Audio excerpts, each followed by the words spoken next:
Bismillahirrahmanirrahim. Assalamualaikum warahmatullahi wabarakatuh. Waalaikumsalam warahmatullahi wabarakatuh. Alhamdulillahillazi bi ni'matihi tatimmu shalihat. Asyhadu an la ilaha illallah wahdahu la syarika lah. Wa asyhadu anna Muhammadan 'abduhu wa rasuluh. Allahumma shalli 'ala sayyidina Muhammadin wa 'ala alihi wa sahbihi wa man tabi'ahum bi ihsanin ila yaumiddin. Amma ba'du. Faqala ta'ala fi kitabihil karim. A'udzu billahi minasy syaithanir rajim. Ya ayyuhalladzina amanu taqullaha haqqa tuqatih wa la tamutunna illa wa antum muslimun. Ya ayyuhalladzina amanu taqullaha wal tanzur nafsum ma qaddamat lighad wattaqullaha innallaha khabirun bima ta'malun. Sadaqallahul azim. Ma'asyiral muslimin wal muslimat, Bapak Ibu, para orang tua, para rekan sahabat, para asatidzah. Alhamdulillah, kita bersyukur malam ini Allah takdirkan kita masih bisa melaksanakan rangkaian ibadah menyempurnakan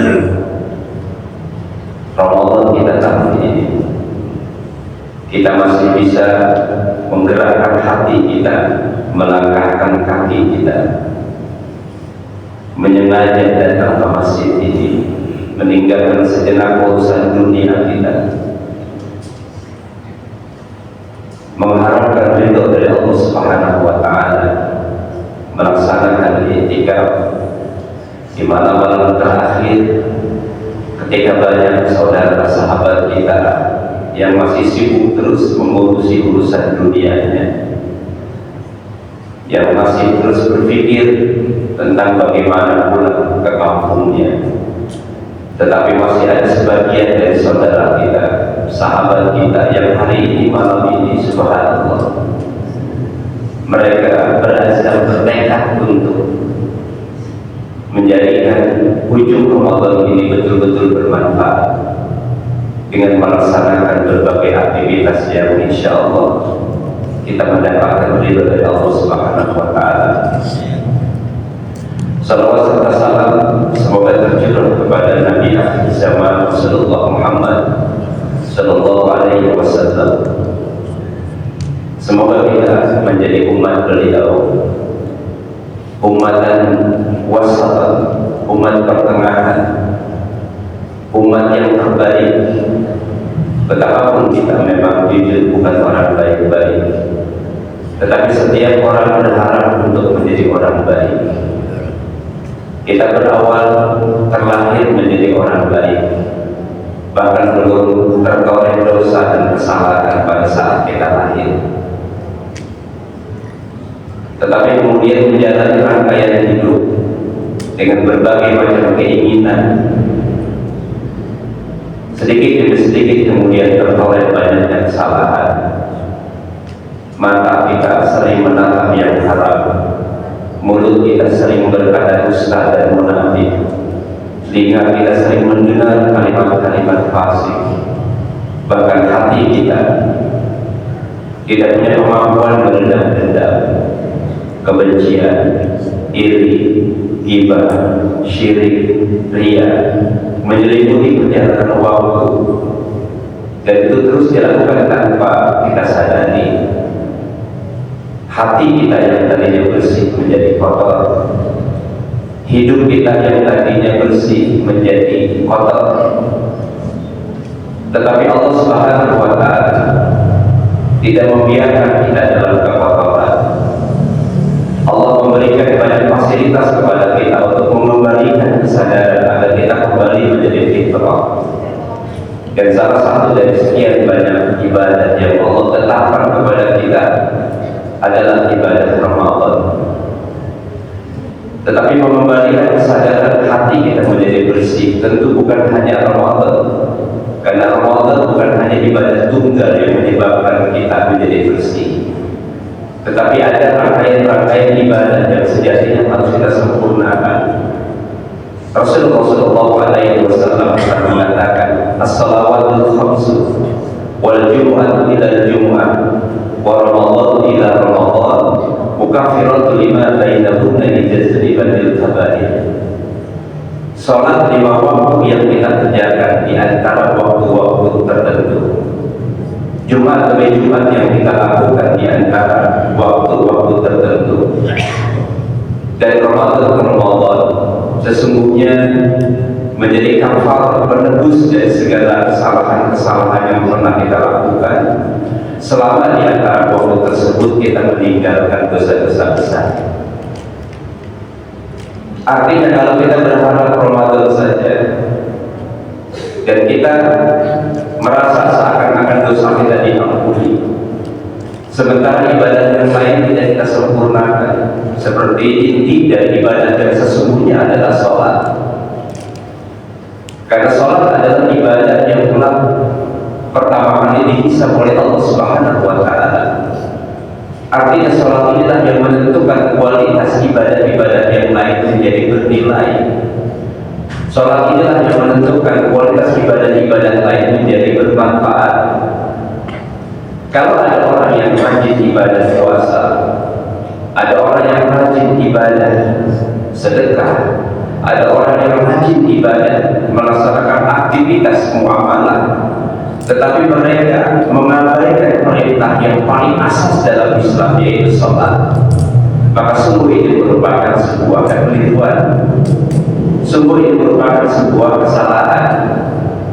Mereka menganggap bahwa cukup hidup berbuat baik dengan orang lain tanpa pernah menyakiti, cukup hidup berbuat baik tanpa pernah membenci, cukup hidup berbuat baik tanpa pernah membuat orang lain kecewa. Tetapi mereka tidak melaksanakan satu asas dalam Islam, yaitu sholat, maka sesungguhnya semua rangkaian kehidupan dan rencana-rencana yang pernah mereka harapkan kebaikannya tidak akan pernah bisa menjadi sempurna tanpa ibadah sholat di dalamnya. Maka jamaah rahimakumullah, sholat ini menjadi tiang agama. As-sholat imaduddin. Prinsip dasar yang paling penting dalam Islam itu adalah taqarrub ilallah. Jadi sholat itu adalah bagian dari cara kita untuk mendekatkan kepada Allah dalam ibadah harian. Jumat itu adalah cara kita mendekatkan Allah dalam ibadah pekanan. Dan Ramadan dengan puasanya adalah cara kita mendekatkan kepada Allah dalam ibadah tahunan. Ketika kita melaksanakan ibadah sholat di antara waktu-waktu sholat, dari zuhur ke asar, dari asar ke maghrib, dari maghrib ke isya, dari isya ke subuh, di antara waktu-waktu tersebut, selama kita meninggalkan dosa-dosa besar, maka Allah Subhanahu wa Ta'ala akan menghapuskan kesalahan-kesalahan kita. Kemudian ibadah pekanan, yaitu Jumat dalam satu pekan, Jumat hari ini dengan Jumat yang kemarin, dan kemudian dengan Jumat yang akan datang. Di antara dua pekan tersebut, selama kita meninggalkan dosa-dosa besar, maka insya Allah rangkaian waktu itu menjadi kafar penebus dari segala kesalahan-kesalahan kita. Wa Ramadan ila Ramadan, dalam hitungan pergantian tahun, Ramadan tahun lalu dengan Ramadan yang sekarang, dan Ramadan yang saat ini dengan Ramadan tahun depan, selama dalam dua waktu atau 2 tahun itu kita meninggalkan dosa-dosa besar, maka sesungguhnya itu menjadi kafar penebus dari segala kesalahan yang pernah kita kerjakan. Tetapi pertanyaannya adalah, adakah di antara kita yang selama hidup ini dalam satu waktu, dalam satu pekan, dalam satu tahun, adakah yang betul-betul mulus tanpa kesalahan? Adakah yang betul-betul mulus tanpa dosa dan pengkhianatan? Adakah di saat kita dalam satu tahun itu bertahan tidak membicarakan aib orang? Adakah mata kita dalam satu pekan itu betul-betul lurus tanpa melihat kemaksiatan? rasanya juga tidak mungkin kita lakukan. Kenapa? Karena hampir setiap hari, bahkan kadang-kadang, jangankan 1 tahun, jangankan 1 pekan, jangankan 1 hari, bahkan 1 jam pun kadang-kadang sulit bagi kita untuk mengendalikan kesalahan-kesalahan yang ada di dalam diri kita. Masyaallah muslimin rahimahullah, karena Allah memahami bahwa kita itu lemah, al-insan makhluk khata' wa nisyan. Di dalam diri kita ini ada medan peperangan yang sangat sunyi tetapi dahsyat. Ya, ada medan peperangan di dalam diri kita. Dia tidak terdengar, sunyi, tapi dampaknya luar biasa terhadap kehidupan manusia. Dan itu diabadikan Allah dalam surah As-Saff ayat 8. Fa'alhamaha fujuraha wa taqwaha. Dan Allah mengilhamkan kepada jiwa itu jalan kefasikan dan jalan ketakwaan. Peperangan yang ada di dalam diri kita itu adalah munculnya sifat fujur yang didominasi oleh keinginan hawa nafsu dan dikendalikan oleh syaitan. Yang kedua adalah sifat ketakwaan yang didominasi oleh nilai-nilai keimanan dan nilai-nilai kebenaran yang terus berperang antara sifat fujur dan sifat takwa ini. Ketika dalam Ramadan kita bisa menahan mata, menahan mulut, menahan telinga, dan kemudian kita lurus sampai menjelang berbuka, kita tidak melakukan sesuatu yang menyebabkan puasa kita terputus, maka sesungguhnya saat itu takwa menang atas fujur. Tetapi ketika kita punya kesempatan untuk berbuat baik, tetapi pada saat yang sama dorongan keinginan kita juga tidak bisa dikendalikan, kita berbuka di siang hari betapapun tidak pernah ada yang menyaksikan, maka sesungguhnya sifat fujur itu telah memenangkan sifat takwa di dalam hati kita. Ketika kita pernah disakiti oleh orang lain dan kemudian kita mampu memaafkan padahal tidak punya kesempatan membalas, maka sesungguhnya sifat takwa itu telah menang atas sifat fujur dalam diri kita. Jadi peperangan itu tidak akan pernah berhenti dalam hidup selama kita punya keinginan. Makanya kalau kita mendengar informasi tentang perang, nah ini persoalannya, kita bertanya, kenapa manusia banyak yang saling menghancurkan? Padahal kita tahu bahwa perang itu tidak akan pernah menghasilkan kedamaian. Perang itu pasti ujungnya adalah kehancuran. Dan berapa banyak jiwa-jiwa melayang karena perang. Tetapi ambisi sang pemimpin yang didominasi oleh sifat fujur di dalam hatinya menyebabkan perang itu terjadi antara manusia. Perang antara Iran dengan AS dan Israel. Ini besar sekali dampaknya terhadap kehidupan. Jadi Ramadan ini kita diperlihatkan oleh ketamakan manusia, kerakusan manusia, dan biasanya perang itu memiliki tujuan. Banyak orang yang berperang atau negara yang berperang, pertama biasanya menginginkan pertambahan wilayah atau ekspansi wilayah agar negara mereka itu wilayahnya bertambah. Yang kedua, biasanya peperangan itu terjadi karena menginginkan sesuatu terkait dengan keuntungan duniawi. Kenapa perang di Arab Saudi tidak pernah berakhir? Karena satu dan yang lainnya sangat amat menginginkan mencapai satu negara dengan negara lain, karena negara tersebut memiliki kekayaan alam yang sangat amat besar, terutama minyak. Dan perang terjadi bukan hanya karena memang mereka harus perang, karena sebagian negara sengaja melakukannya untuk mencoba dan menjajah senjata-senjata yang mereka buat. Sebab kalau tidak ada perang, maka senjata yang mereka buat tidak akan pernah bisa terjual. Jadi tujuannya perang adalah menjual senjata. Terlepas ada yang meninggal, wilayah hancur, rumah berantakan, banyak orang-orang meninggal, itu urusan yang kedua. Tetapi inilah satu fase di mana manusia memang selalu menginginkan sesuatu, betapapun dia harus mengorbankan orang lain untuk mendapatkan tujuannya. Jamaah rahimahumullah, disitulah pentingnya kita memahami kenapa Allah mencatatkan ibadah sholat, kenapa Allah menetapkan ibadah puasa, kenapa Allah mencatatkan Ramadan. Kalau kita memahami konsep Ramadan dari awal, maka sesungguhnya pasti setiap orang akan sangat berharap setiap tahun jadi Ramadan. Kenapa? Karena keberkahan Ramadan itu, Masya Allah, itu adalah keberkahan yang sempurna. Sampai ketika dia datang, Rasulullah SAW mengatakan kepada para sahabat, "Qad ja'atkum Ramadan, syahrul Ramadan, syahrul mubarak." Telah datang kepada kalian bulan Ramadan, bulan yang penuh dengan keberkahan. Dan kita sudah paham apa itu berkah. Imam Al-Ghazali mengartikan berkah itu dengan ungkapan ziyadatul khair, bertambahnya kebaikan.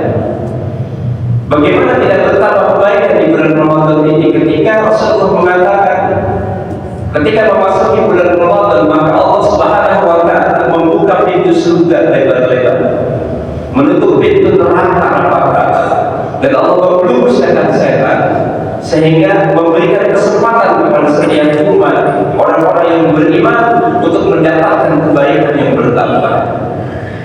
Dan pagi ini kita masih bisa merasakan keberkahan itu. Karena kalau bukan bulan Ramadan, rasanya sangat amat sulit kita bangun malam, apalagi datang ke masjid. Kita mengorbankan keluarga, kita mengorbankan waktu. Sejatinya ketika yang seperti ini kita sudah asik masuk tidur nyenyak dengan mimpi indah kita, tetapi subhanallah kita masih menggerakkan hati kita semata-mata hanya untuk memohon ridha Allah Subhanahu wa taala. Jamaah rahimahullah, terkait tentang i'tikaf. Apa itu i'tikaf? Ya, pada prinsipnya i'tikaf itu adalah kesadaran diri kita untuk mendiamkan hati kita. Kita datang ke masjid jami', berdiam diri, bukan hanya diam dalam artian tidak melakukan apa-apa, ya, tetapi hati kita berzikir, jasad kita tilawah, ruh kita kemudian menuju kepada Allah Subhanahu wa taala dalam kesadaran spiritual kita.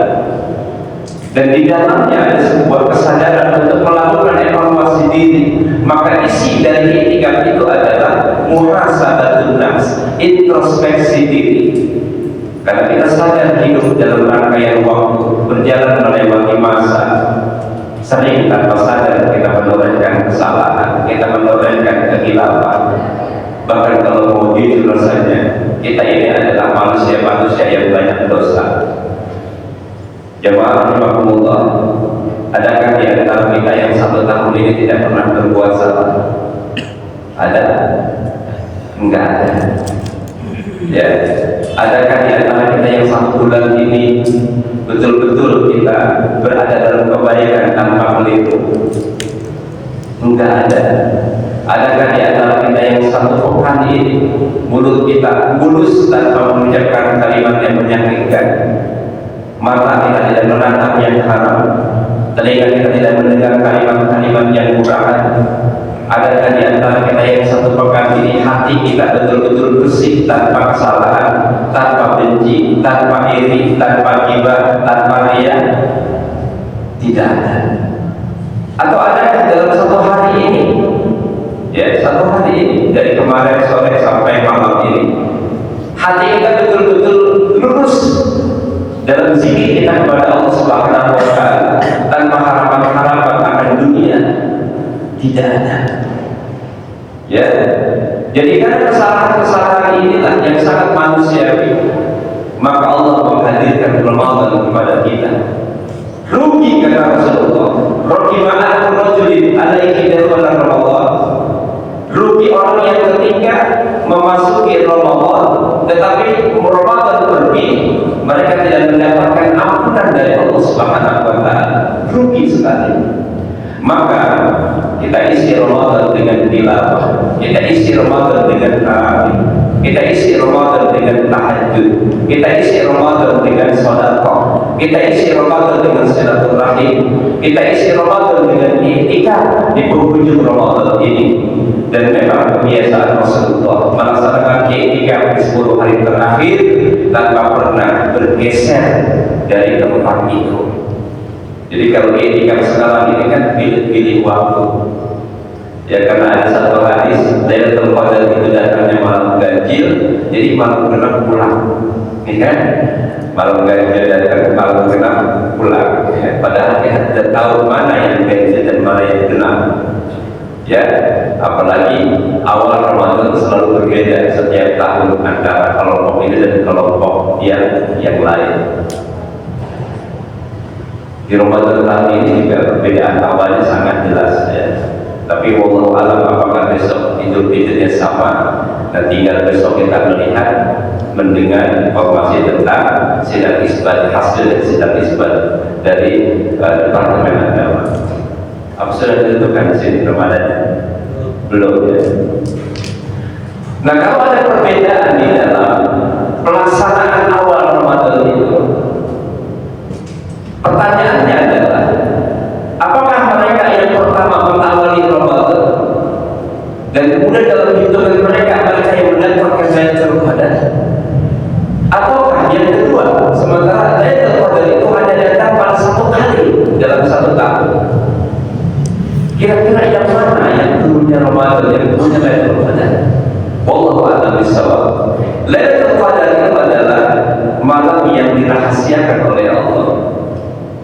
Dirahasiakan, jadi kita tidak pernah tahu kapan dia datang, pada saat apa dia datang.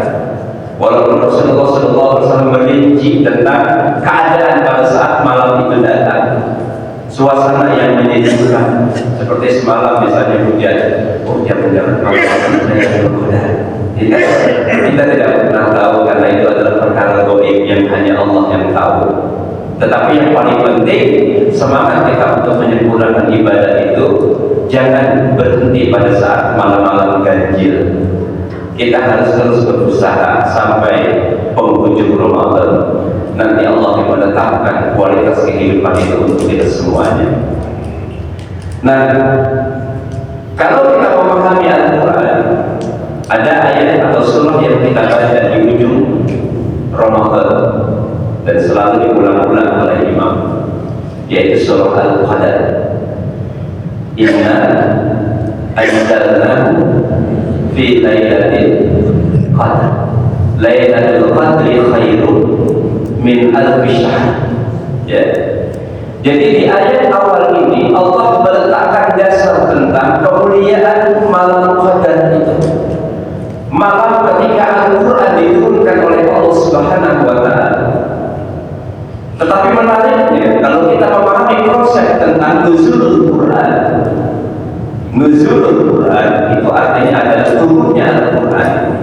Karena Quran itu diturunkan melalui malaikat Jibril. Jadi ada yang membawa, Allah meminta kepada malaikat Jibril, memerintahkan malaikat Jibril untuk menurunkan Al-Quran. Dan turunnya Al-Quran ini kalau kita membaca tentang nuzulul Quran di dalam beberapa kitab, ya, ada kitab tentang ulumul Quran banyak sekali ditulis oleh para ulama. Imam As-Suyuti menulis judul kitab Al-Itqan fi Ulumil Quran. Kemudian Imam Al-Qattan juga menulis Mabalis fi Ulumil Quran, dan beberapa ulama-ulama yang lain yang menulis tentang perkara-perkara turunnya Al-Quran itu. Jadi Quran itu ada beberapa fase turun ke bumi. Jadi nggak langsung dari malaikat Jibril kepada Rasulullah, tapi ada fase-fasenya. Fase yang pertama, Quran itu secara umum, secara keseluruhan diturunkan oleh Allah, diletakkan oleh Allah di satu tempat yang bernama Lauhul Mahfuz. Apa itu Lauhul Mahfuz? Tempat yang terjaga di langit dunia, di atas langit dunia. Kemudian turun, ya, ke langit dunia, dari Lauhul Mahfuz ke langit dunia. Jadi Lauhul Mahfuz di atas langit dunia. Menurut beberapa sejarah dalam riwayat, dari langit dunia kemudian turun kepada Rasulullah itu berangsur-angsur. berangsur-angsur. Jadi tidak semua ayat turun dalam waktu yang bersamaan pada Nabi. Berbeda dengan ayat-ayat atau surah-surah atau kitab suci atau wahyu yang pertama kali diturunkan oleh Allah kepada nabi-nabi sebelumnya. Ya, kita tahu ada kitab Zabur. Kitab Zabur diturunkan kepada Nabi siapa? Halo, ada yang tahu? Yang bisa jawab dapat umroh. Ya, habis lebaran kita umroh. Tinggal kumpulin dari sekarang. Kita Zabur diturunkan kepada Nabi Daud. Kitab Taurat Nabi Musa. Kitab Injil Nabi Isa. Kitab Al-Quran Nabi Muhammad SAW. Ya, kalau bahasa kita abong nggak tahu. Kitab suci Al-Quran diturunkan kepada siapa? Ya, itu bahasa Bekasi, abong. Udah lama kalimat itu tidak keluar ya. Abong ya.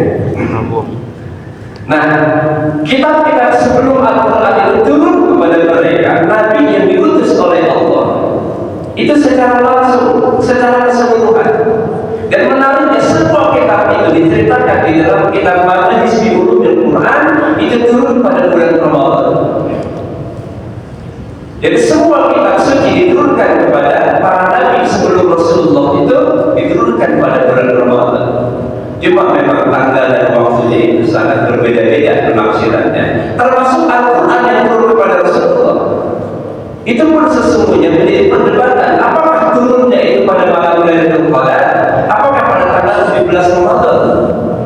Sementara kebanyakan masyarakat kita memperingati turunnya Al-Quran kepada tanggal 17 Ramadan. Betul ya? Kita peringati pada tanggal 17 Ramadan. Dan peringatan tentang turunnya Al-Quran itu bukan hanya dilakukan di masjid, di musola, di kampung, di kota, tetapi juga ya di tingkatan-tingkatan pemerintah seperti di istana dilakukan juga. Ya, dilakukan juga pelaksanaan nuzulul Quran. Karena kalau orang kita memang urusan peringatan itu paling senang. Ya, urusan peringatan paling senang. Tapi kadang-kadang tidak senang kalau diperingatkan. Betul kan? Dalam urusan memperingati, orang kita itu udah paling apapun diperingati. Ya, pertemuan antara kita dengan istri diperingati. Pak, ingat nggak ini tanggal berapa? Oh iya ya, ini tanggal 1 Maret. Bapak ingat nggak 1 Maret kita pernah bertemu pertama kali di kereta? Ya kan? Ya kan? Oh iya, akhirnya diperingati tasawuran. Ya kan? Pak, ini hari apa ini? Enggak, ini hari pernikahan kita. Oh iya Pak, berarti kita sudah hampir 35 tahun menikah. Alhamdulillah, tasawuran. Ya. Kemudian punya anak diperingati hari kelahiran anak kita. Boleh, sesungguhnya tidak ada masalah. Boleh saja. Sekedar untuk mengingat masa lalu. Tetapi kita kadang lupa pada perkara-perkara kesalahan yang pernah kita lakukan dan tidak pernah kita memperingatkan diri kita. Ya, kita ini kan ingat pada kebaikan kita kepada orang lain, tapi kebaikan orang lain kadang kita sering lupakan. Betul ya? Ya, kalau kebaikan kita ingat itu kayaknya orang saya bantu. Tapi kalau kita dibantu orang kita lupa. Ya, apalagi kalau perkara hutang kita pasti ingat siapa tuh yang pernah minjem uang kita, tapi kita suka lupa kepada siapa kita pernah minjem uang. Makanya itu harus diperingatkan juga. Ini tanggal ini kayaknya saya itu pernah minjem uang. Ya, ngadain tasawuran juga. Kalau tasawuran karena uang hutangnya belum dibayar. Baik, jawab Allah. Inna anzalnahu fi lailatul qadar. Ini ayat yang menandakan bahwa turunnya Al-Quran itu pada malam Qadar. Sementara Lailatul Qadar itu turun pada hari atau waktu 10 hari terakhir di bulan Ramadan dan di mana malam ganjil pada tanggal 21, 23, 25, 27, 29. Artinya apa? Ada perbedaan pandangan antara yang satu dengan yang lain tentang turunnya Al-Quran. Sementara kebanyakan masyarakat kita memperingati turunnya Al-Quran pada tanggal 17 pertengahan Ramadan, kan masih jauh Pak. Lailatul Qadar. Jadi yang mana yang turunnya nih? Ya, kalau saya sih cenderung kepada ayat Al-Qadar itu bahwa Quran turun pada malam Lailatul Qadar. Berarti dia turun pada 10 hari terakhir Ramadan.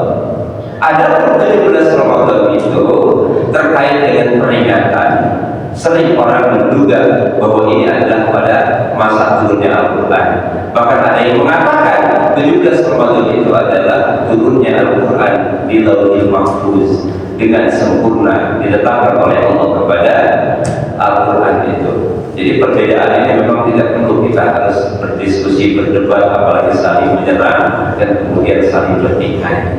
Ya, sebab esensi dari Al-Quran itu bukan untuk diperdebatkan, tetapi esensinya untuk kita amalkan. Jamaah rahimahullah, sesungguhnya apa pesan Quran yang paling mendasar? Jadi Quran ini sebetulnya kan peta kehidupan kita, Pak.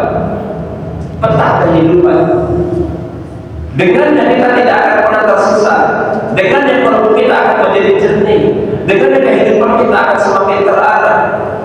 Jadi Quran sesungguhnya merupakan peta kehidupan yang turun kepada Rasulullah. Dan kalau boleh saya katakan bahwa sesungguhnya Al-Quran adalah surat cinta Allah kepada Rasulullah Muhammad SAW. Surat cinta dari Allah Quran itu. Nabi ketika dia hidup di Mekah, tantangannya berat, dibenci oleh masyarakatnya. Melihat kondisi masyarakat yang sangat amat jahil, maka masyarakat jahiliyah itu ya dinisbahkan kepada masyarakat Arab disebut jahiliyah karena memang mereka itu tidak mau berpikir dalam perkara-perkara kebaikan. Kalau ada satu kebaikan yang muncul, mereka pasti menolaknya karena mereka sudah menganggap diri mereka itu baik. Kejahatan yang terus-menerus, Pak, lama-lama kita anggap baik. Kesalahan yang terus-menerus, lama-lama kita anggap biasa. Maka ketika ada sebuah pencerahan dari orang lain, biasanya kita menolak. Kenapa?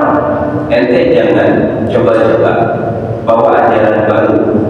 Ya, kami sudah punya keyakinan, sudah punya kebiasaan, sudah punya tradisi melakukan ini dan itu. Jangan sampai ente datang membawa ajaran baru dan merubah tatanan sosial kehidupan masyarakat yang sudah mapan. Itulah kira-kira pikiran yang ada di dalam otak para tokoh-tokoh Quraisy. Maka ketika Rasulullah diutus membawa kebenaran Al-Quran, Rasulullah dihalangi, Rasulullah dibenci, Rasulullah diboykot, bahkan direncanakan untuk dibunuh. Ya, karena dia telah melakukan sebuah atau menyampaikan sesuatu yang baru yang merubah kemapanan masyarakat Arab pada saat itu. Jadi tantangannya luar biasa. Ketika Al-Quran itu turun, Rasulullah SAW ketika Quran pertama kali turun surah apa? Halo? Al-Alaq, ya. Surah Al-Alaq dari ayat 1 sampai ayat 5 itu adalah penggalan pertama surah Al-Alaq yang turun pertama kali kepada Rasulullah Muhammad sallallahu alaihi wasallam. Iqra bismi rabbikal ladzi khalaq, khalaqal insana min 'alaq. Iqra wa rabbukal akram, alladzi 'allama bil qalam, 'allamal insana ma lam ya'lam. 5 penggalan pertama turun surah kepada Rasulullah. Iqra, baca. Ya, ada pertanyaan, kenapa sih yang turun pertama kali bukan sholatlah, hajilah, sedekahlah, puasalah, ya? Tapi kenapa harus bacalah? Karena esensi membaca yang paling mendasar itu adalah membuka tirai kegaiban, membuka tirai kejumuhan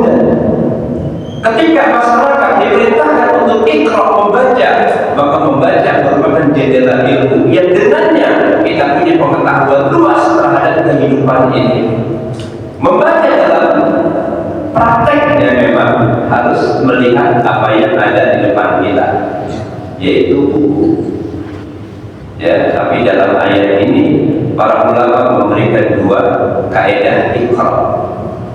Baca yang pertama itu adalah ayat-ayat kauniyah. Apa ayat-ayat kauniyah itu? Ayat-ayat kauniyah itu adalah ayat-ayat alam semesta yang harus kita baca. Ya, diri kita harus kita baca, lingkungan masyarakat kita harus kita baca, kebijakan-kebijakan pemerintah juga boleh sekedar kita baca. Ya, kita pelajari ini layak nggak dibuat masyarakat. Kehidupan kita baca. Begitulah awal ketika Quran itu turun, Rasulullah membaca lingkungannya. Kenapa ini terjadi? Pasti ada sebuah kesalahan yang terjadi. Kenapa? Masyarakat jahil terus tidak pernah berubah. Yang kuat menekan yang lemah, ya, yang kaya memperkarakan yang miskin. Pasti ada kesalahan-kesalahan yang terjadi, dan pasti juga ada kekuatan yang punya kemampuan berubah keadaan ini. Maka dari hasil renungan, dari hasil membaca lingkungan, Nabi kemudian banyak menyendiri. Dia datang dari kediamannya menuju ke satu tempat yang bernama Gua Hiro, kurang lebih 450 meter ke Gua Hiro, ya, dari jarak Masjidil Haram ke Gua Hiro. Dan alhamdulillah saya pernah mendaki dari jam 4 sampai sana pas azan isya berkumandang. Sebetulnya harusnya tidak selama itu, cuma karena istirahatnya kebanyakan, ya, karena ternyata luar biasa jarak pendakian itu. Saya membayangkan gimana dulu Rasulullah, ya. Sekarang ini jalannya di bawah Gua Hiro itu sudah dibuat museum Hiro. Jadi nanti kalau kita mau ke Gua Hiro, kita mampir ke museum itu. Di museum itu diperlihatkan tentang film-film tentang ayat-ayat Quran itu turun. Gua Hiro jadi diperlihatkan. Jadi tanpa harus naik kita sudah kelihatan jelas. Ya, kemudian dari situ dibuatlah aras tapak oleh pemerintah Arab Saudi, tanda-tandanya, tapi hanya setengah saja. Ya, setengah perjalanan masih asli sampai puncaknya itu. Dan saya pikir sempat tidak sampai, sempat tidak kuat, sempat putus harapan. Kayaknya tidak mungkin, lelahnya luar biasa. Tapi ketika saya melihat ada seorang ibu pakai tongkat, saya lihat terus dia naik sampai puncak. Dalam hati saya bicara, kok saya kalah sama nenek-nenek? Ya, akhirnya saya lanjuti dan alhamdulillah sampai di sana Isya luar biasa, Pak. Sampai di puncaknya itu kelihatan Mekah semuanya. Ya, walaupun posisi masuk ke arah lubang Gua Hiro itu kecil sekali, hanya satu orang masuk. Jadi gantian sampai di sana ternyata luar biasa. Dan orang Indonesia kayaknya cuma saya dulu yang datang. Ya, karena jarang orang-orang Indonesia yang berangkat umroh diajak ke sana. Kecuali memang atas inisiatif sendiri. Dan kebiasaan saya kalau berangkat umroh itu memang saya jalan-jalan sendiri aja, baik-baik sih kan, ke daerah A, daerah AB, daerah C, macam-macam. Jadi nggak terlibat orang lain. Oke. Ya, 400 kurang lebih 450 perjalanan. Disitulah Rasulullah SAW didatangi oleh malaikat Jibril. Malaikat Jibril datang menyampaikan wahyu kepada Rasulullah. Pada saat ketika malaikat Jibril memerintahkan Nabi untuk iqra, Nabi mengatakan, mana Nabi Qari, aku tidak bisa baca. Sampai 3 kali, bahkan Jibril mendekat Rasulullah. Ya. Maka Jibril mengatakan, iqra bismi rabbikal ladzi khalaq, bacalah dengan menyebut nama Tuhanmu yang menciptakan. Dan langsung dihujankan ke dasar hati Nabi bisa menghafalnya. Jadi tidak tertulis kalimat iqra itu di dinding-dinding gua. Sebab yang dibaca itu bukan tulisan, tetapi yang dibaca adalah perintah Allah terkait dengan kebaikan dan kebenaran. Dan setiap kita hakikatnya sudah turun iqra pada setiap keyakinan kita, kemampuan kita untuk memahami, kemampuan kita untuk mengerti melalui akal yang Allah ciptakan untuk kita itu sebetulnya itu awal melangkah untuk melakukan ikrar dalam kehidupan. Ya, jadi manusia secara hakikat sebenarnya sudah bisa membaca. Akal yang diberikan oleh Allah merupakan kesempurnaan nilai-nilai kemanusiaan yang dengannya kita harus manfaatkan untuk meraih kebaikan. Jadi akal itu masya Allah kemuliaan. Ya kan, sebab tidak ada selain manusia yang diberikan akal. Makhluk-makhluk yang lain kan tidak punya akal. Manusia ini diberikan akal, tetapi juga diberikan nafsu. Ya, diberikan pilihan, Pak. Kita hidup ini memilih. Maka kalau pilihan kita kepada takwa, maka pilihannya sesuai dengan kebaikan akal kita. Baik, ya. Kita langsung masuk kepada poin yang paling penting saya tentang Al-Quran. Di dalam surah Yunus ayat 57.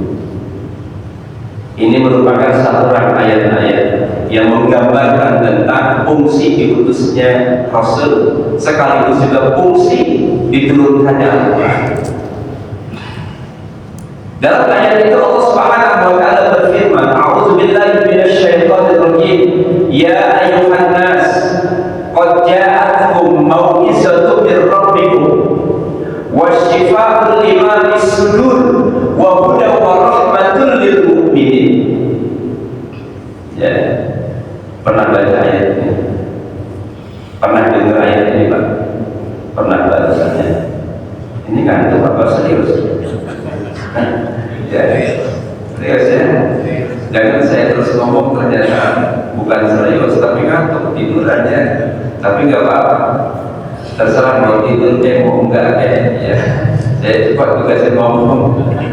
Wah, ini udah malam beberapa tempat yang dikeliling saya. Jadi beberapa malam ini saya tidak itikaf berhenti di satu masjid, tapi dari sore sampai subuh, Pak. Alhamdulillah Ustaz. Ngejar Lailatul Qadar ini. Ya. Jadi kalau kita ini kan sekarang ngejar Lailatul Qadar, tapi ternyata di luar ini Pak banyak orang ngejar Lailatul Qadar. Ya, bukan ke masjid tapi Qadar kemana-mana.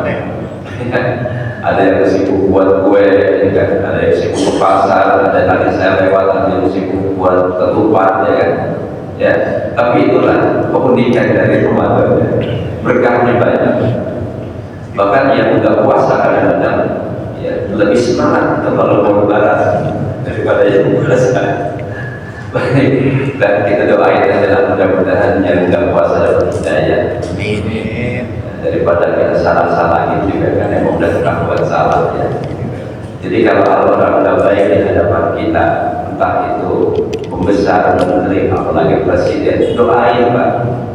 Ya, doain ya mudah-mudahan cepat turun.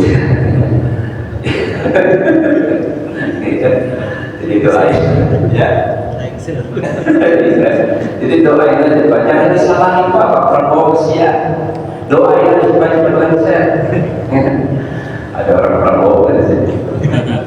Kadang-kadang pulang dari sini saya ikut. Baik.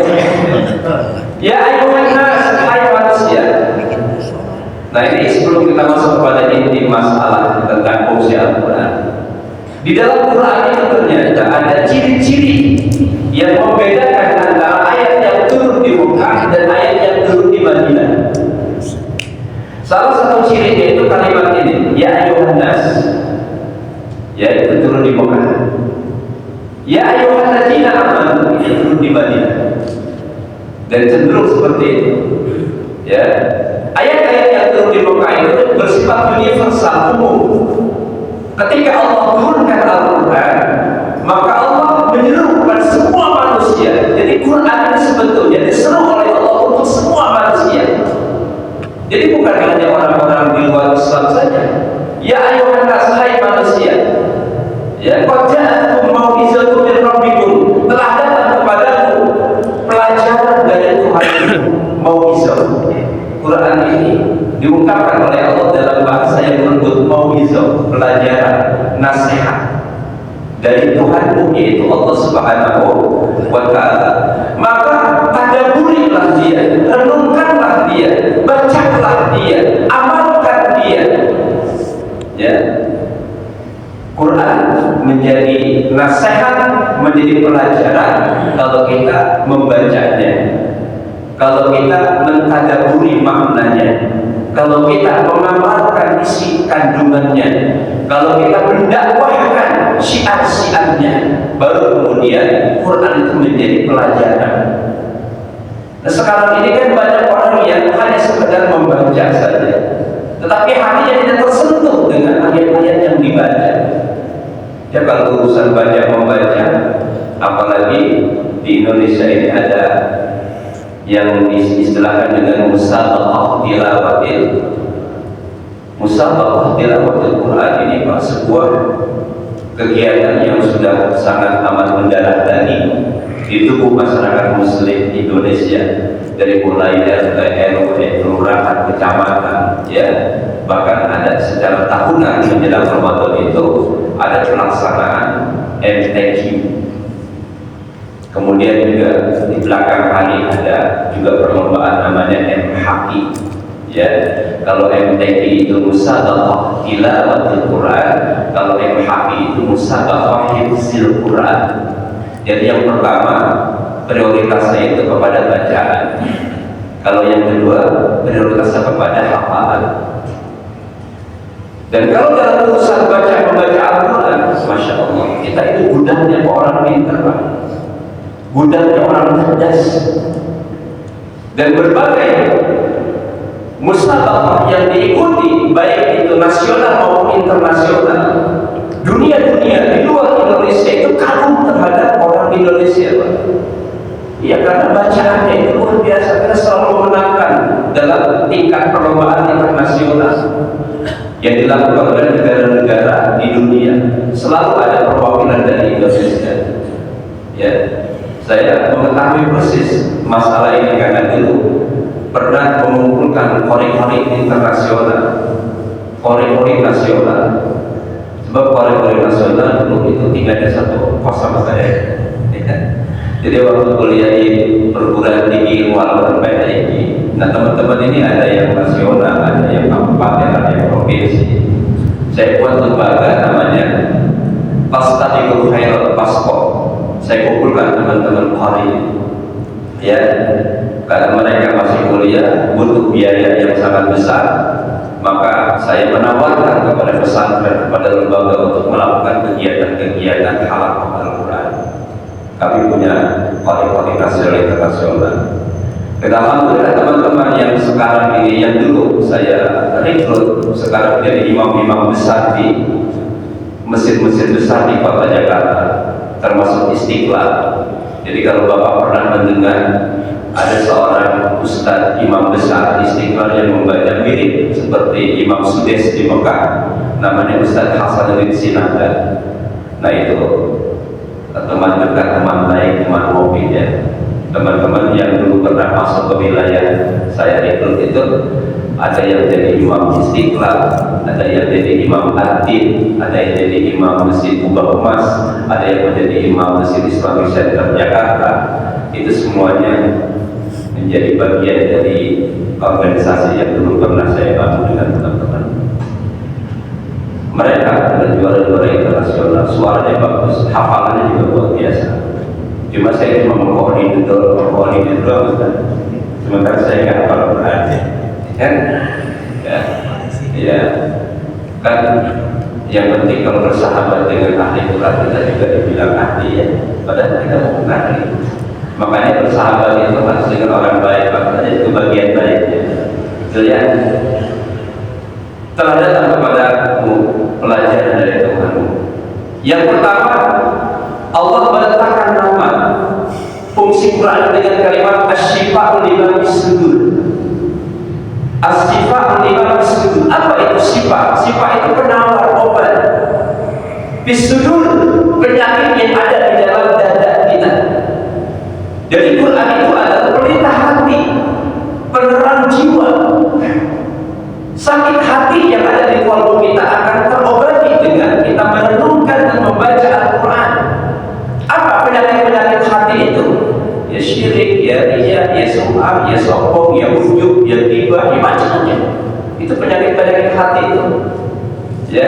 Bagaimana cara Al-Quran mengobati penyakit hati yang ada di dalam hati kita? Ya pertama dengan tilawah, dengan membaca. Yang kedua dengan memahami maknanya. Yang ketiga dengan mentadabburi kandungannya.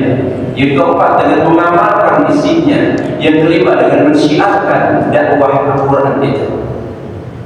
Ya, jadi kewajiban kita kepada Al-Quran minimal ada 5. Yang pertama mengimani dulu, baru kemudian yang kedua mempelajari, yang ketiga mengamalkan, ya, yang keempat mendakwahkan, yang kelima mensyiarkan.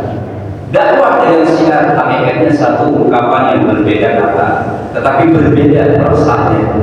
Kalau dakwah itu kita menyerukan kepada orang lain, kalau syiar itu kita jadikan Quran sebagai kehidupan sehari-hari. Bagaimana kita berkata, bagaimana kita bertindak, bagaimana kita bersikap, itu harus sesuai dengan kaidah-kaidah Al-Quran. Nabi Muhammad itu Pak, disebut oleh para sejarawan adalah Al-Quran yang berjalan. Ya, kenapa? Karena di dalam diri Nabi, prototip yang paling punya kemampuan mengamalkan Quran secara utuh adalah Nabi Muhammad Sallallahu Alaihi Wasallam. Beda dengan kita 180 derajat. Kalau Rasulullah itu Al-Quran yang berjalan, kita cuma jalan-jalan bawa Quran. Ya, Alhamdulillah. Quran itu jalan-jalan ya. Dari masjid ke rumah dibawa lah. Ya, dari masjid, dari rumah ke masjid dibawa lagi. Ya, Quran dibawa. Tapi sekarang udah enggak pegang Quran lagi Pak, kita pegang mushaf. Sebab Quran sudah ada di handphone kita. Ya, banyak orang-orang yang masuk masjid sekarang udah enggak melihat mushaf lagi. Pada bawah handphone. Kadang-kadang di handphone itu Quran diletakkan di posisi sama dengan gambar-gambar yang ada di handphone kita. Salah lihat enggak ada ya. Pas lagi baca Quran ada dikatakan udah mendingan Quran yang kita baca mushaf saja lebih aman. Ya. Nah, waktunya habis. Masih ada waktunya. Ini baru mau 5 ya. Jauh itu. Ya. Baik. Jadi Quran itu as-sifa'ul lima sudur, obat penyakit hati yang ada di dalam dada kita. Apa penyakit yang paling krusial yang menyebabkan semua ibadah kita menjadi tertolak? Penyakit syirik. Nah ini dia ya. Kalau membaca buku yang ditulis oleh Syekh Amin Muhammad Jamal, judulnya adalah Tafakur, ya, tafakur, merenung. Jadi beliau mengatakan hati kita ini tidak akan pernah sempurna menuju Allah jika di dalam diri kita masih tersimpan virus-virus yang mengotorinya. Jadi kita kan nggak sadar ini kan sebetulnya masih banyak virus di kolbu kita. Virus yang pertama yang hati tidak akan pernah sempurna itu adalah virus syirik yang dapat menodai tauhid. Nah, kesyirikan ini adalah momok bagi tauhid kita, momok bagi akidah kita. Syirik itu maknanya adalah menyekutukan Allah, menduakan Allah. Ya, dosa yang paling besar dalam urutan al-kabair, dosa-dosa besar, syirik itu menjadi number 1, nomor 1. Maka semua nabi diutus oleh Allah itu untuk mengenyangkan perilaku kesyirikan yang ada di dalam diri manusia. Ajaran tauhid itu sebetulnya membebaskan diri kita dari kepercayaan keyakinan kepada selain Allah, dari Nabi Adam alaihissalam. Jadi kalau dalam konteks dakwah Nabi, kesamaannya adalah mendakwakan tauhid. Semua Nabi sama, mendakwakan tauhid, mengajak manusia kepada jalan Allah, dari Nabi Adam sampai Nabi Muhammad. Perbedaan dalam bentuk syariat, perbedaan dalam bentuk syariat. Setiap nabi punya syariat berbeda-beda dalam praktek ibadahnya. Kita tidak pernah tahu bagaimana sholatnya Nabi Adam, sholatnya Nabi Ibrahim, sholatnya Nabi, kita tidak pernah dijelaskan di situ. Ya, tapi Nabi Muhammad dengan tegas dan jelas mencontohkan cara kita melaksanakan sholat. Bahkan beliau mengatakan, "Shallu kama ra'aitumuni usolli." Salatlah seperti kalian melihat aku salat. Ya, contoh yang disampaikan oleh Nabi kepada kita ini hakikatnya adalah perintah Allah. Nabi sendiri tidak punya kemampuan membuat cara salat. Nabi sendiri tidak punya kemampuan menginformasikan cara puasa. Puasa yang kita laksanakan yang kita contoh dari Nabi. Nabi juga mendapatkan perintah dari Allah tentang cara puasa itu. Ya, puasa Ramadan Allah yang menentukan, bukan Nabi Muhammad. Haji di bulan Dzulhijjah Allah yang menentukan, bukan Nabi Muhammad. Nabi Muhammad hanya menyampaikan, dia adalah utusan yang menyampaikan risalah. Tapi Allah sendiri yang meletakkan dasar-dasar ibadah dalam Islam itu.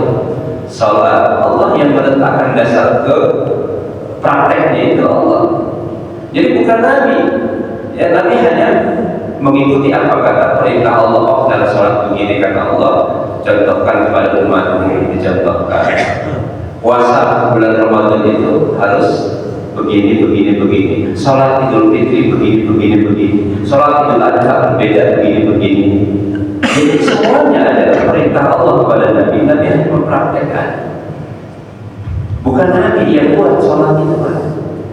Bahkan perintah sholat itu kan langsung ketika Rasulullah sedang melaksanakan perjalanan Mi'raj. Allah yang meletakkan dasar ibadah sholat itu. Memang Nabi mencontohkan, tapi bukan beliau juga yang mengidékan. Ya, beliau hanya mempraktekkan sesuai dengan perintah Allah kepada beliau. Jadi kalau kita sholat bukan hanya sekedar mengikuti Nabi, tapi memang perintah Allah yang ditetapkan melalui Al-Qur'an. Puasa, ya jelas ayatnya surah Al-Baqarah 183. Ya ayyuhalladzina amanu kutiba alaikumus syiyamu kama kutiba alal ladzina min qablikum la'allakum tattaqun. Di situ Allah letakkan kabar tentang perintah puasa. Walaupun ayat ini sebetulnya tidak ada kalimat Ramadan.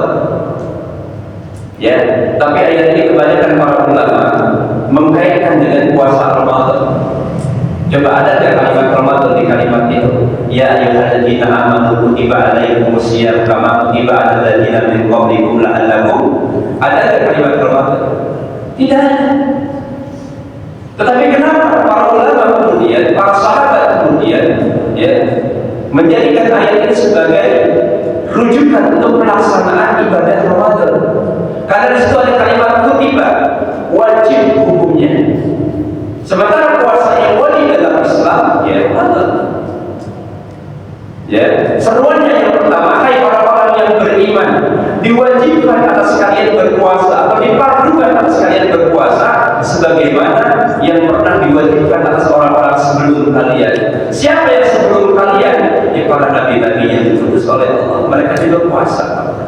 Jadi puasa ini adalah ibadah yang paling luas sejarahnya. Cuma syariatnya tadi berbeda-beda. Ya, kalau mengikuti puasa Nabi Daud, hari ini puasa, besok enggak. Apakah dilakukan seumur hidup? Iya. Nabi Daud puasa sehari ini enggak selang-seling dan selama hidupnya. Seluruh ajaran-ajaran umat-umat yang lain juga puasa. Orang Kristen juga ada puasa, orang Hindu juga ada wajib puasa, ada orang Buddha juga ada kewajiban puasa. Ya, cuma puasa dalam Islam ini lebih spesifik. Puasa dalam Islam ini lebih jelas. Penjelasannya jelas dalam Al-Quran di ayat berikutnya. Ya ayyuhalladzina amanu kutiba alaikumus syiyamu kama kutiba alal ladzina min qablikum la'allakum tattaqun ayyaman ma'dudat faman kana minkum maridan aw 'ala safarin fa'iddatun min ayyamin ukhra wa 'alal ladzina yutiqunahu fidyatun ta'amu miskin. Jelas ayat. Dikaitkan dengan Ramadan ayat berikutnya 185, syahrul Ramadan alladzi unzila fihi al-Qur'an. Turun permulaan Al-Quran pada bulan Ramadan. Jadi sebetulnya Ramadan itu hanya permulaannya. Sementara Al-Quran turun di semua bulan. Waktunya 23 tahun. 13 tahun di Mekah, 10 tahun di Madinah. Jadi yang pertama asyifa lima sudur, yang kedua wa hudaw wa rahmatul lil mu'minin. Quran itu adalah sebagai penuntun, sebagai petunjuk dan rahmah bagi orang-orang yang beriman. Nah, kalau kita membaca Quran, hakikatnya kita sedang membaca petunjuk. Kalau kita membaca buku Islam, hakikatnya kita sedang mendapatkan tuntunan. Kalau kita mendengarkan nasihat, hakikatnya kita sedang mendapatkan hidayah. Cuma hidayah yang sedang Bapak lakukan hari ini, mendengarkan ceramah, membaca Quran, itu masuk dalam kategori hidayah al-irsyad wal bayan. Sebab hidayah itu ada dua. Ada hidayah al-irsyad wal bayan, ada hidayah taufik lil iman. Apa kedua makna hidayah itu? Kita semua sudah mendapatkan hidayah. Jangan bilang saya belum dapat hidayah. Ya kan? Ya. Kok ente enggak sholat? Saya belum dapat hidayah. Ketika diucapkan ke dasar hati kita keyakinan tentang Islam, itu hidayah yang pertama. Kita sudah jadi orang Islam, nggak mungkin nggak tahu sholat, nggak mungkin nggak tahu puasa, nggak mungkin nggak tahu haji. Cuma kenapa banyak orang yang dapat hidayah, punya ilmu, sering taklim, baca Quran, tapi mereka tidak mau melaksanakan apa yang mereka ketahui. Inilah yang kita harapkan hidayah yang kedua, yaitu taufik dari Allah. Dorongan untuk melaksanakan, mengamalkan syariat itu adalah dorongan taufik dari Allah. Maka kita mohon tiap hari, ihdinas siratal. Jangan bilang, oh saya belum dapat hidayah, makanya saya tidak puasa. Ya, emang nggak pernah dengar ada ceramah tentang puasa? Itu namanya hidayah al-irsyad wal bayan, bimbingan dan penjelasan. Cuma kita kebanyakan yang sudah dapat penjelasan nggak punya kemampuan mendorong hati kita untuk mengamalkan. Maka kita mohon kepada Allah taufik. Taufik itu adalah dorongan dari Allah kepada kalbu kita untuk mengamalkan apa yang kita ketahui. Pagi ini kita bicara tentang Quran, besoknya kita jadi baca Quran rajin, berarti itu dapat taufik dari Allah Subhanahu wa Ta'ala. Pagi ini kita bicara tentang zakat, besoknya kita bayar zakat, berarti kita mendapatkan hidayah taufik untuk membayar zakat. Paham? Kalau udah paham ya kita tutup. Ya, waktunya udah habis nih. Jadi memang ya sayangnya diundang cuma 1 jam malam lagi. Ya, insya Allah nanti setelah Ramadan kita coba arahkan lagi saja materi-materi khusus. Nah, spesialis saya memang menyampaikan materi tazkiyatun nafs sebetulnya. Andaikan memang berkenan, saya ingin mewakafkan juga boleh dalam sebulan kali misalnya. Andaikan DKI mau, saya akan cari waktu. Kalau mau lakukan ya alhamdulillah. Semoga Bapak Ibu yang hadir malam ini Allah berkati usianya, Allah berkati ibadahnya, Allah berkati rezekinya, Allah berkati keluarganya, dan kita mohon kepada Allah semoga menerima amal ibadah Ramadan kita. Ya Allah, Rabbana taqabbal minna salatana wa siyamana wa ruku'ana wa sujudana wa tahassuana wa tadarruana wa taminna ya Allah ya Rahman Rahim. Demikian, mohon maaf tadi saya sudah menyampaikan kepada panitia karena saya ada kajian subuh di Cikarang Baru. Ya, jadi saya harus langsung meluncur ke Cikarang dan perjalanan kan lumayan walaupun nggak macet. Mudah-mudahan selamat. Amin. Masih ada waktu untuk mengejar Lailatul Qadar sampai besok hari. Dan jangan melakukan Lailatul Qadar. Demikian saya Pak Mahmud undur diri dari ruang negara Anda. Ya, dari 107 episode. Subhanallahumma wa bihamdika asyhadu an la ilaha illa anta astaghfiruka wa atubu ilaik. Assalamualaikum warahmatullahi wabarakatuh.